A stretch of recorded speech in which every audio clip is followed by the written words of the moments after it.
Sydney, AP, the world's top anti-doping regulator says 23 Chinese swimmers were cleared to compete at the Tokyo Olympics despite testing positive for a banned heart medication because it agreed with Chinese authorities and ruled that their samples had been contaminated.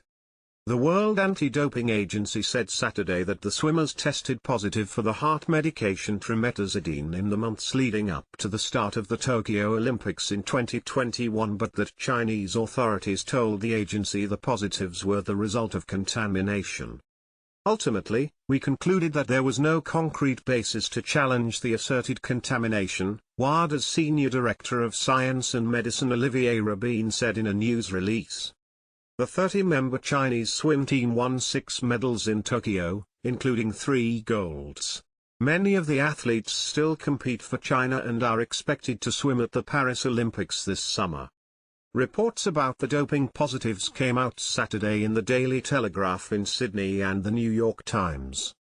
WADA responded to what it called some misleading and potentially defamatory media coverage this week and explained the process it undertook upon learning about the positive tests. The Global Drug Fighting Organization said it also had been given a tip by the U.S. Anti-Doping Agency as early as 2020, before this case arose, about allegations of doping cover-ups in China, but that USADA never followed up with evidence. USADA CEO Travis Tygart called the news of the Chinese positive tests crushing. It's even more devastating to learn the World Anti-Doping Agency and the Chinese Anti-Doping Agency secretly, until now, swept these positives under the carpet by failing to fairly and evenly follow the global rules that apply to everyone else in the world, Tygart said.